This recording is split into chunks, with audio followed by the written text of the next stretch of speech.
Hola a todos y bienvenidos a nuestro canal.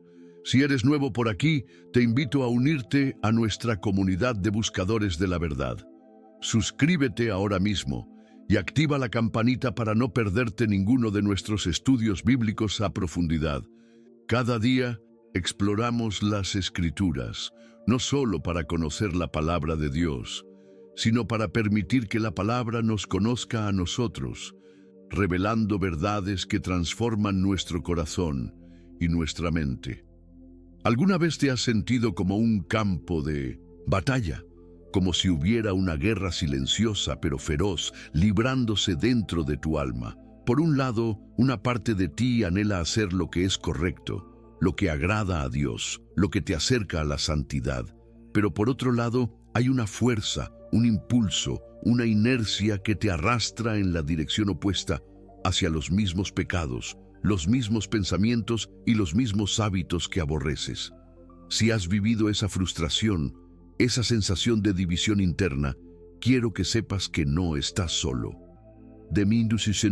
Hecho, uno de los gigantes de la fe, el apóstol Pablo, el hombre que escribió gran parte del Nuevo Testamento y que fue usado poderosamente por Dios, sintió exactamente lo mismo. Hoy vamos a sumergirnos en uno de los pasajes más intensos, más vulnerables y más reales de toda la Biblia. Romanos, capítulo 7. En este capítulo, Pablo no nos da una lección teológica abstracta, nos abre su diario espiritual, nos confiesa su lucha interna más profunda, el conflicto entre lo que su mente sabe que debe hacer y lo que su carne termina haciendo.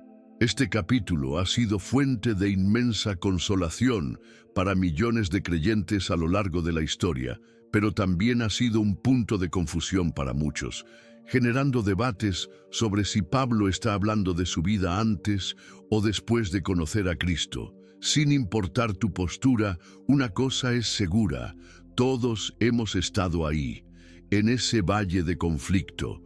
En este estudio detallado vamos a desglosar Romanos 7 verso por verso, no con teorías vacías, sino con un profundo contexto histórico, teológico y sobre todo con aplicaciones prácticas para tu vida diaria.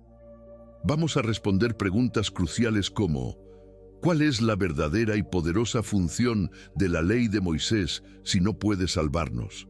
¿Por qué el pecado parece tan poderoso y persistente incluso después de recibir a Cristo como nuestro Salvador? ¿Qué se esconde detrás del famoso y desgarrador clamor de Pablo? Miserable de mí, ¿quién me librará de este cuerpo de muerte? Y lo más importante, ¿cuál es la esperanza y la victoria que Pablo encuentra en medio de esta guerra interna? Este video no es solo para entender un texto antiguo, es para entendernos a nosotros mismos, para reconocer que la lucha espiritual no es un signo de derrota, sino una señal de vida, una evidencia irrefutable de que el Espíritu de Dios está obrando en nosotros, transformándonos, incluso en medio del conflicto más intenso. Si alguna vez te has sentido frustrado contigo mismo, si has llorado después de fallar una vez más, o si te has preguntado cómo puedes seguir cayendo en lo mismo, este video es para ti. Quédate hasta el final, porque Romanos 7 no solo nos confronta con nuestra realidad, también nos consuela con la realidad de la gracia. Nos muestra que incluso Pablo, con toda su sabiduría y unción, también necesitaba desesperadamente la gracia de Dios. Para entender la joya que es Romanos 7, primero debemos ubicarla en su contexto.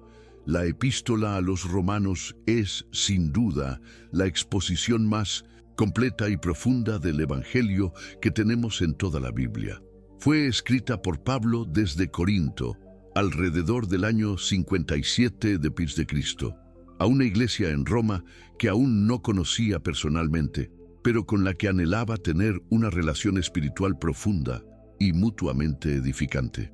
Esta carta no es solo un tratado teológico, es un mapa detallado de la redención humana, un documento magistral que guía al lector desde la perdición total hasta la glorificación final. Los primeros capítulos, del 1 al 3, funcionan como un diagnóstico brutal y honesto de la condición humana. Pablo, con una precisión quirúrgica, demuestra que todos están bajo pecado. Los gentiles por ignorar la revelación natural de Dios a través de la creación y la conciencia, y los judíos por violar la misma ley que se jactaban de poseer y defender. El veredicto es claro y unánime: no hay justo ni aun uno. Romanos 3:10. Esta conclusión devastadora nos lleva directamente a la necesidad de un Salvador. Luego, en los capítulos 4 y 5, Pablo presenta la solución divina, la justificación por la fe en Jesucristo. El sacrificio de Cristo en la cruz es el único camino para ser declarados justos delante de un Dios santo. Pablo usa el ejemplo de Abraham, el padre de la fe judía, para demostrar que incluso él fue justificado por la fe, no por las obras de la ley. La salvación no se gana, se recibe por gracia a través de la fe. El capítulo 6 da un giro práctico y crucial hacia la vida del creyente. Hemos sido bautizados en su muerte. Romanos 6:3, y resucitados con él a una vida nueva. Romanos 6:4. Esto significa que hemos muerto a la esclavitud del pecado y ya no somos sus sirvientes.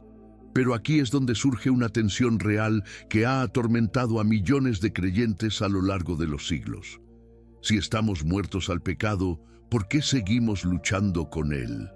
¿Qué pasa con esa batalla diaria, esa inclinación persistente hacia lo que sabemos que está mal? Esa tensión es la puerta de entrada a Romanos 7. Este capítulo funciona como una especie de confesión íntima del alma de Pablo. Es la descripción del conflicto interno entre el nuevo yo, que ha sido regenerado por el Espíritu Santo, y el viejo yo, que aún habita en un cuerpo marcado por la carne. Es el retrato del cristiano genuino que desea con todo su ser agradar a Dios, pero que siente un poder interior que lo arrastra en la dirección opuesta. Y hay otra gran pregunta en juego: ¿qué lugar ocupa la ley de Moisés ahora que estamos en Cristo? Pablo responderá que la ley no es pecado, ni mala ni injusta. Su limitación no está en su naturaleza, sino en su incapacidad para cambiar el corazón humano. Es como un espejo. Puede mostrarte la suciedad en tu rostro, pero no tiene el poder para lavarte. Romanos 7 es el punto medio, el valle de batalla, entre la libertad del pecado que se celebra en Romanos 6 y la gloriosa vida en el Espíritu que se revela en Romanos 8. Este conflicto no es señal de derrota espiritual, sino todo lo contrario. Es la evidencia de que hay una nueva vida en nosotros, que el Espíritu Santo está obrando y que hay una guerra real porque ya no pertenecemos al pecado. Nos permite ver que incluso el apóstol Pablo vivió esa lucha, lo que debería darnos un consuelo inmenso y una profunda comprensión de que la vida cristiana es una transformación continua, no una perfección instantánea. Pablo inicia el capítulo 7 con una analogía que a primera vista puede parecer extraña: el matrimonio. Pero la usa con una sabiduría magistral para transmitir una verdad espiritual profunda y liberadora sobre nuestra relación con la ley. Es una imagen familiar, cotidiana, pero cargada de un significado teológico transformador. Leamos Romanos 7, 1-3. ¿Acaso ignoráis, hermanos, pues hablo con los que conocen la ley, que la ley se enseñorea del hombre entre tanto que éste vive? Porque la mujer casada está sujeta por la ley al marido mientras éste vive. Pero si el marido muere, ella queda libre de la ley del marido. Así que, si en vida del marido se uniere a otro varón, será llamada adúltera, pero si su marido muriere, es libre de esa ley, de tal manera que si se uniere a otro marido, no será adúltera. Pablo comienza dirigiéndose a una audiencia que conoce la ley. probablemente creyentes de origen judío o aquellos familiarizados con la ley mosaica. Establece un principio legal simple pero esencial. La ley solo tiene autoridad sobre una persona mientras está viva. Una vez que la persona muere, esa autoridad y ese vínculo legal terminan. Para ilustrarlo, recurre a la figura del matrimonio.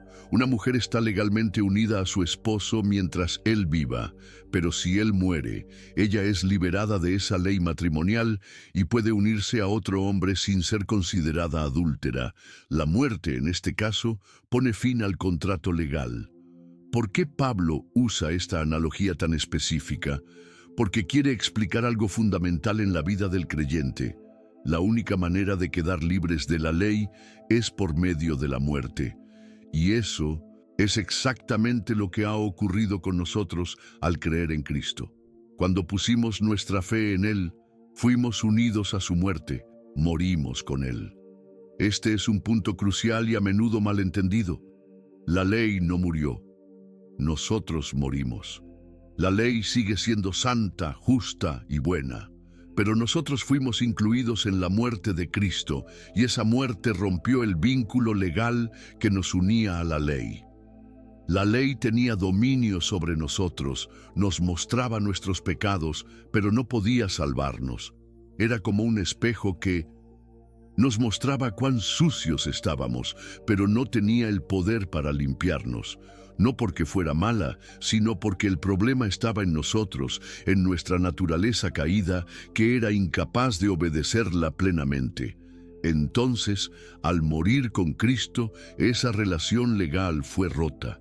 Y ahora, dice Pablo, pertenecemos a otro, a Cristo resucitado. Hemos cambiado de esposo, por decirlo así. Ya no estamos casados con la ley, que solo podía condenarnos, sino que estamos unidos a Jesús en una nueva relación, basada en la gracia, no en el esfuerzo humano. Y este nuevo esposo no solo nos ha amado incondicionalmente, sino que nos ha capacitado desde adentro para vivir una vida agradable a Dios. Él no se limita a exigirnos obediencia, sino que nos transforma. Nos da una nueva identidad, una nueva mente, un nuevo corazón, y nos infunde el poder de su espíritu para que el fruto de la obediencia fluya de forma natural. Muchos creyentes hoy en día siguen viviendo como si estuvieran en ese antiguo matrimonio con la ley. Se sienten presionados, siempre bajo condenación, frustrados por no llegar a la talla espiritual. Intentan obedecer por miedo, por culpa o por inseguridad, creyendo que su aceptación por parte de Dios depende de su desempeño. Pero Pablo dice, esa relación murió, no estás bajo la ley, estás bajo la gracia. Y entender esto cambia absolutamente todo. El verdadero cambio espiritual no viene por más reglas, sino por una nueva relación. No por esforzarnos más, sino por depender más. Cuando entendemos que estamos unidos a Cristo, no vivimos desde la presión de cumplir, sino desde la paz de estar completos en Él. La obediencia genuina y duradera solo puede fluir desde una relación viva con Cristo, no desde la esclavitud a un sistema externo. Y este punto es la clave para entender el resto del capítulo. Leamos Romanos 7, 4, 6. Así también vosotros, hermanos míos, habéis muerto a la ley mediante el cuerpo de Cristo, para que seáis de otro, del que resucitó de los muertos, a fin de que llevemos fruto para Dios. Porque mientras estábamos en la carne, las pasiones pecaminosas que eran por la ley obraban en nuestros miembros, llevando fruto para muerte. Pero ahora estamos libres de la ley, por haber muerto para aquella en que estábamos sujetos, de modo que sirvamos bajo el régimen nuevo del Espíritu y no bajo el régimen viejo de la letra. Aquí, Pablo afirma una verdad gloriosa. Hemos muerto a la ley mediante el cuerpo de Cristo. Ya no vivimos bajo ese sistema legal. Ahora pertenecemos a Cristo, el que resucitó de los muertos. Es una nueva relación, un nuevo pacto, una nueva vida. ¿Y para qué? No solo para ser salvos, sino a fin de que llevemos fruto para Dios. La libertad no es el fin, es el inicio, y ese nuevo vínculo espiritual produce algo visible, real y duradero, fruto espiritual. Antes de esa unión con Cristo, cuando estábamos en la carne, dominados por nuestra vieja naturaleza, nuestras pasiones pecaminosas eran estimuladas por la ley. El mandamiento despertaba el deseo rebelde. La ley en sí misma no era el problema estaba en nosotros. La ley sacaba a la luz el pecado oculto en nuestros corazones, mostraba nuestra incapacidad de obedecer y al revelarlo nos condenaba. Eso producía fruto para muerte. Pero ahora, dice Pablo, estamos libres de la ley. No porque la ley haya desaparecido, sino porque hemos muerto con Cristo, y la muerte pone fin a toda obligación legal. Ahora servimos bajo el régimen nuevo del Espíritu. Esta expresión es clave. Contrasta dos formas de vivir la fe. La vida bajo la ley, que es fría, distante y basada en el esfuerzo humano. Y la vida en el Espíritu, que es dinámica, poderosa y personal, y produce transformación genuina desde dentro. El resultado de vivir bajo la ley era muerte. El resultado de vivir en el Espíritu es vida, gozo, paz y todo el fruto que glorifica a Dios. Después de afirmar que los creyentes ya no estamos bajo la ley, Pablo anticipa una posible y muy común confusión. Si la ley no puede salvarnos si morimos a ella, ¿significa que la ley es algo malo? ¿Es pecado?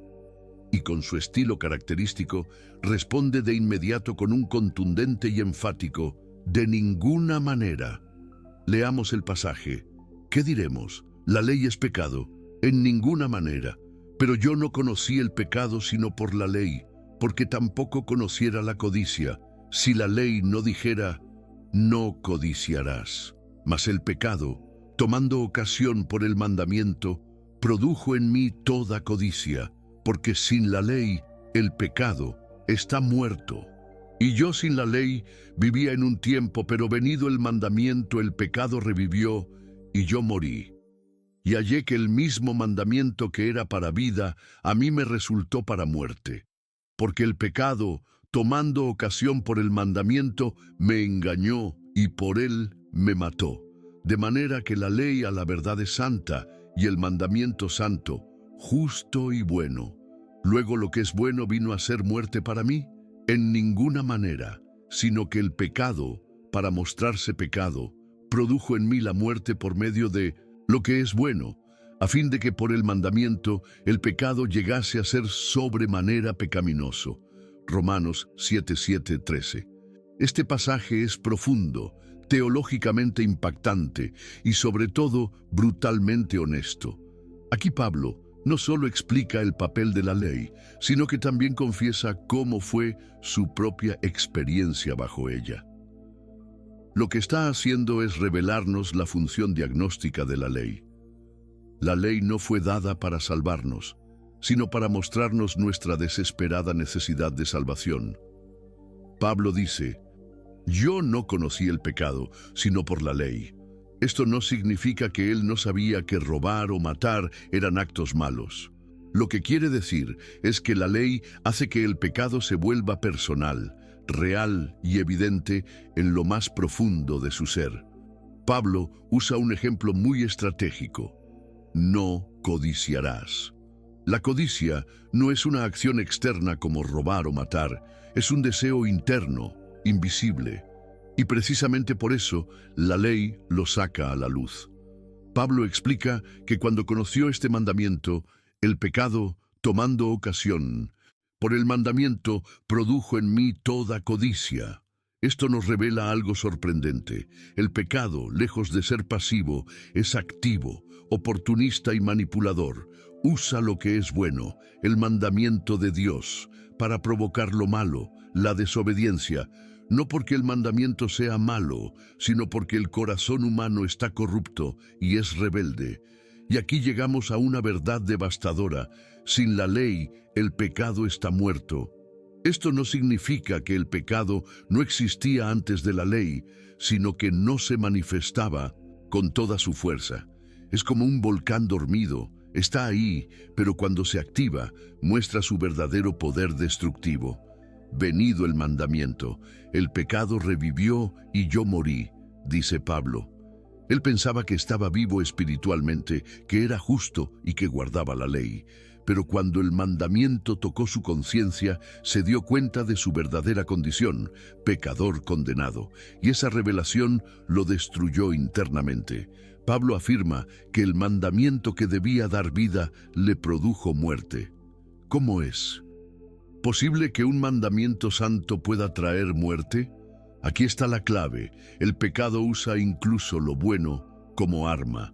Es tan perverso y engañoso que se aprovecha de la misma ley de Dios para matar. Por eso, Pablo quiere que quede absolutamente claro que la ley no es la culpable. La ley a la verdad es santa y el mandamiento santo, justo y bueno. La ley es perfecta porque refleja el carácter de un Dios perfecto. No tiene ningún defecto, pero eso mismo es lo que la hace tan confrontadora. Expone cuán lejos hemos caído de ese estándar santo. La ley, que es buena, me causó la muerte. De ninguna manera. Fue el pecado, utilizando la ley como instrumento de condenación, el que me mató. Y ese es precisamente el propósito que Dios permite, que el pecado se manifieste como lo que realmente es, sobremanera pecaminoso. Sin la ley, nos sentiríamos bien con nosotros mismos, pensaríamos que estamos cerca de Dios cuando en realidad estamos espiritualmente muertos. La ley actúa como una radiografía espiritual. No causa la enfermedad, pero la revela, y al hacerlo, nos lleva a una crisis espiritual. Nos muestra que no podemos salvarnos por nosotros mismos y que necesitamos desesperadamente un Salvador. Pablo está describiendo aquí su propia experiencia con la ley antes de conocer a Cristo. Él era un fariseo, celoso por la ley, moralmente impecable en apariencia, pero internamente había pecado en su corazón. Codicia, orgullo, rechazo a Dios. Cuando el Espíritu Santo usó la ley para iluminar su corazón, Pablo murió. Su autojusticia colapsó, su falsa seguridad se quebró y su necesidad de gracia se hizo evidente. Este proceso es doloroso, pero es absolutamente necesario. Nadie corre a Cristo si primero no ha sido quebrantado por la ley. Nadie aprecia la cruz hasta que ha sentido el peso de su pecado, y nadie valora la gracia hasta que ha sido condenado por la justicia. Esta sección también nos protege de dos extremos peligrosos: el legalismo, que cree que puede ganar el favor de Dios por el cumplimiento de reglas, y el libertinaje, que desprecia la ley y piensa que ya no importa obedecer. El mensaje de Pablo es que la ley es buena, pero no puede salvar. Su función es mostrar el pecado, condenarlo y llevarnos a Cristo. Una vez que estamos en Cristo, ya no vivimos bajo la condena de la ley, pero tampoco vivimos sin ley. Vivimos bajo el gobierno del Espíritu que nos capacita para vivir en santidad, no por obligación, sino por transformación. Hemos llegado al clímax emocional y espiritual de Romanos 7. Después de describir en detalle la lucha interna que experimenta como creyente, Pablo ahora se detiene y lanza un grito desesperado. No es una conclusión lógica, es un clamor del alma. Es lo que dice alguien que conoce la profundidad de su pecado y también la inmensidad de la santidad de Dios. Leamos el texto completo. Porque sabemos que la ley es espiritual, mas yo soy carnal, vendido al pecado. Porque lo que hago no lo entiendo, pues no hago lo que quiero, sino lo que aborrezco, eso hago. Y si lo que no quiero, esto hago, apruebo que la ley es buena. De manera que ya no soy yo quien hace aquello, sino el pecado que mora en mí. Y yo sé que en mí, esto es, en mi carne, no mora el bien, porque el querer el bien está en mí, pero no el hacerlo, porque no hago el bien que quiero, sino el mal que no quiero, eso hago. Y si hago lo que no quiero, ya no lo hago yo, sino el pecado que mora en mí. Así que, queriendo yo hacer el bien, hallo esta ley, que el mal está en mí, porque según el hombre interior me deleito en la ley de Dios. Pero veo otra ley en mis miembros, que se rebela contra la ley de mi mente y que me lleva cautivo a la ley del pecado que está en mis miembros.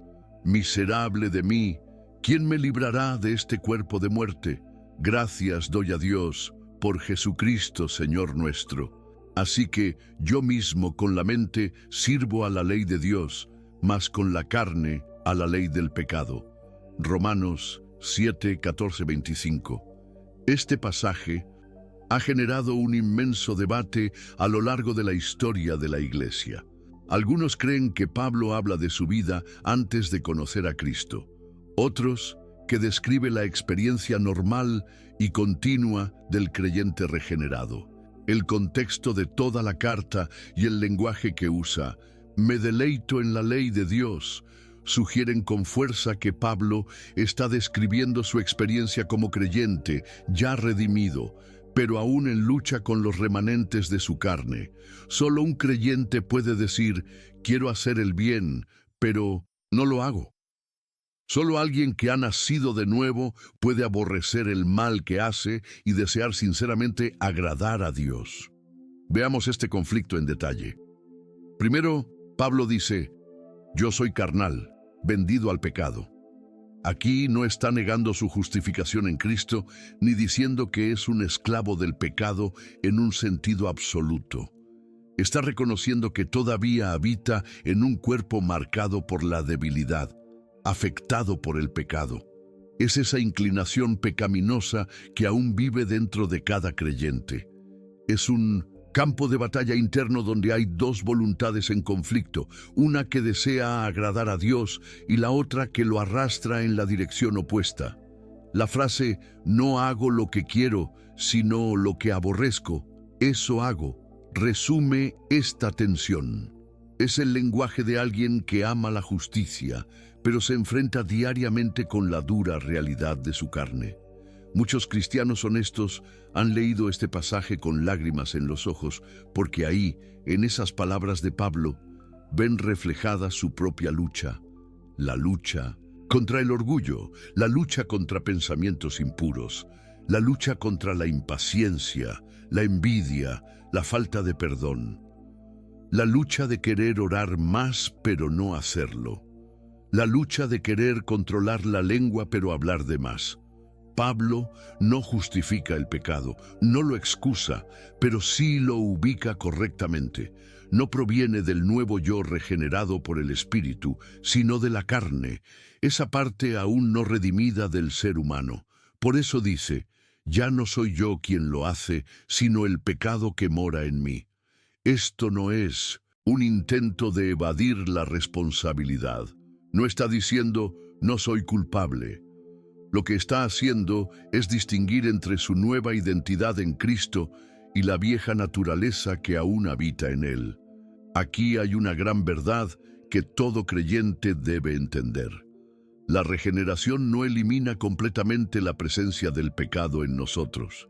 El Espíritu Santo nos da un nuevo corazón, una nueva mente y nuevas prioridades. Pero el pecado sigue presente en nuestra carne, y esa coexistencia genera una guerra diaria. Pablo llega a su diagnóstico final. Queriendo yo hacer el bien, hallo esta ley, que el mal está en mí. No importa cuánto quiera obedecer, cuánto se esfuerce, cuánto se discipline, sigue descubriendo que el pecado aún mora en él. Y este conflicto lo lleva a la exclamación más famosa de todo el capítulo. Miserable de mí. No está exagerando, está expresando lo que muchos cristianos sienten pero no saben cómo decir. Cuando fallas otra vez en lo mismo, cuando te ves repitiendo patrones que pensabas superados, cuando te frustras por no ser lo que sabes que Dios merece, surge esa misma frase. Es el grito del corazón quebrantado, la súplica de quien anhela una libertad total, una pureza total y una obediencia total, pero que aún vive en un cuerpo caído. Y entonces hace la pregunta clave: ¿quién me librará de este cuerpo de muerte? No dice ¿qué?, como si buscara una técnica. No dice cómo, como si fuera cuestión de estrategia.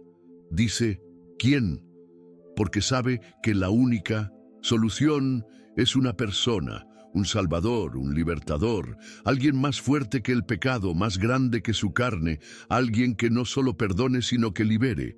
Y en ese momento de clamor estalla la esperanza. Gracias doy a Dios por Jesucristo, Señor nuestro. Ahí está. La respuesta no está en sí mismo, no está en más esfuerzo, más disciplina o más buenas intenciones. La respuesta está en Jesucristo. Él es quien nos libra. Él es quien venció el pecado. Él es quien murió y resucitó y ahora vive en nosotros por medio del Espíritu Santo. Esta declaración marca la transición perfecta hacia Romanos 8. La tensión aún no se resuelve completamente en este capítulo, pero la esperanza ya está presente. El creyente no vive bajo condenación, vive bajo gracia, vive en Cristo, y aunque la lucha sigue, la victoria está asegurada. Pablo concluye este capítulo con una frase que resume la dualidad de la experiencia cristiana. Así que yo mismo con la mente sirvo a la ley de Dios, mas con la carne a la ley del pecado. No es resignación, es una declaración de realismo espiritual. Está diciendo, mientras viva en este cuerpo, seguiré enfrentando esta batalla. Con mi mente, mi identidad renovada, mi hombre interior, sirvo a Dios con sinceridad, pero en mi carne aún hay una ley que me arrastra. Esto no es una excusa para pecar, es una invitación a vivir en dependencia continua del Evangelio, a no confiar en la carne, a no pensar que ya lo logré, a recordar que la lucha no termina hasta que estemos cara a cara con Cristo.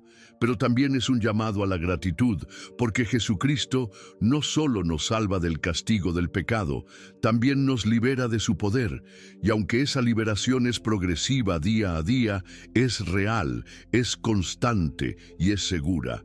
Romanos 7 no es solo un capítulo para estudiar, es un espejo en el que cada creyente sincero puede verse reflejado. Sus verdades no están hechas para llenar la mente, sino para transformar el corazón. En esta sección vamos a resumir las enseñanzas principales del capítulo y extraer aplicaciones prácticas y reales para tu vida diaria. 1. Reconoce tu lucha interna como parte de tu fe, no como una señal de fracaso. Muchos cristianos se frustran al descubrir que, incluso después de años de caminar con Dios, siguen luchando con áreas de pecado, debilidad y pensamientos que no honran a Cristo. Pero Romanos 7 nos muestra que esa lucha es normal. Pablo, un hombre lleno del Espíritu, que plantó iglesias y que fue llevado al tercer cielo, aún luchaba con el pecado y no lo escondió, lo escribió. Esto nos libera de dos cosas: de la culpa falsa que nos dice que si luchamos somos menos espirituales, y de la fachada religiosa que nos hace pretender que todo está bien cuando en realidad estamos batallando. Aplicación: en lugar de ocultar tu lucha, llévala a Dios. Sé honesto en oración. Habla con otros creyentes maduros. La vulnerabilidad es el camino hacia la sanidad espiritual. 2. Entiende la función de la ley. Revela el pecado, no lo elimina. Una de las confusiones más comunes en la vida cristiana es pensar que más reglas, más normas o más disciplinas traerán más santidad. Pero Pablo dice lo contrario. La ley es buena, pero no puede cambiarte. Su función es revelar el pecado y, al hacerlo, mostrar tu desesperada necesidad de un Salvador. El problema no es la ley, El problema es nuestra carne, que se revela incluso ante lo que es bueno. Aplicación. No bases tu relación con Dios en cumplir normas. No vivas bajo la presión de portarte bien para ser aceptado. En lugar de eso, vive desde tu relación con Cristo y deja que su Espíritu produzca fruto en ti. La obediencia será un resultado, no una condición. 3. Identifica la diferencia entre el pecado que mora en ti y tu verdadera identidad en Cristo. Pablo hace una distinción que es vital. El pecado mora en mí, pero ya no soy yo quien hace lo malo, sino el pecado que habita en mí. Él no está eludiendo su responsabilidad, está reconociendo que, como nueva criatura en 1960, Cristo, su identidad ha cambiado. Aplicación. Cuando falles, no te definas por tu pecado. No digas, soy un mentiroso, soy un impuro, soy un fracaso. Di, fallé, pero yo soy un hijo de Dios, lavado, redimido, amado y en proceso de transformación. La diferencia entre la culpa destructiva y la convicción que transforma está en dónde anclas tu identidad. 4. No trates de ganar esta lucha con tus fuerzas, depende del Espíritu. Romanos 7 termina con Pablo gritando, ¿quién me librará? Y su respuesta no fue, yo mismo lo lograré con disciplina y fuerza de voluntad. Fue, gracias doy a Dios por Jesucristo. El problema es espiritual y la solución también. No necesitas solo más esfuerzo, necesitas más dependencia. Aplicación, ora cada mañana pidiendo la ayuda al Espíritu Santo. Rinde tus pensamientos, tus emociones y tus decisiones. Y cuando falles, no corras de Dios, corre hacia Él. 5. Acepta que la santificación es un proceso y no uno perfecto. Romanos 7 nos protege del perfeccionismo espiritual, un enemigo sutil que nos lleva a la desesperación. Pablo no dice, ya lo superé todo. Dice, sigo luchando, pero sigo sirviendo a Dios. La vida cristiana es un proceso de formación. Es subir una montaña, no correr una pista plana. A veces hay retrocesos, tropiezos y fatiga, pero lo importante es seguir subiendo. Aplicación. Ten gracia contigo mismo. Recuerda que Dios es más paciente contigo de lo que tú eres contigo mismo y que su fidelidad no depende de tu rendimiento, sino de su carácter. 6. La victoria es segura a pesar de la batalla. Pablo no termina en desesperación, sino en adoración, diciendo, gracias doy a Dios. Hay esperanza, hay promesa, hay poder disponible. No estamos atados eternamente a este conflicto. Un día seremos totalmente libres del pecado y mientras llega ese día, tenemos acceso al poder del Espíritu que nos transforma desde ahora. Aplicación. Celebra cada pequeña victoria. No minimices el avance. Si ayer caías 10 veces y hoy solo una, es evidencia de transformación. Da gracias porque esa lucha constante te está preparando para una eternidad de pureza. Romanos 7 no es un capítulo de derrota, es un capítulo de realismo, gracia y esperanza. Nos muestra lo profundo que es el pecado, pero aún más, nos prepara para valorar lo glorioso que es el Evangelio. Lo que aprendemos aquí es que la vida cristiana es un camino de dependencia diaria, de rendición continua, de lucha sí, pero también de victoria. Y que lo que más glorifica a Dios no es nunca fallar, sino levantarse cada vez por medio de su poder y seguir corriendo hacia Él. Quiero saber de ti, ¿qué te pareció este estudio a profundidad de Romanos 7? ¿Cómo resuena esta lucha con tu propia experiencia? Escribe en los comentarios tu opinión, porque con este simple acto estarás ayudando a que más personas encuentren este mensaje y sean bendecidas. Tu comentario puede ser una luz para alguien hoy. Y si aún no lo has hecho, suscríbete al canal y activa las notificaciones. Tu apoyo ayuda a que este mensaje de gracia y esperanza llegue a más personas en todo el mundo. Nos vemos en el próximo video.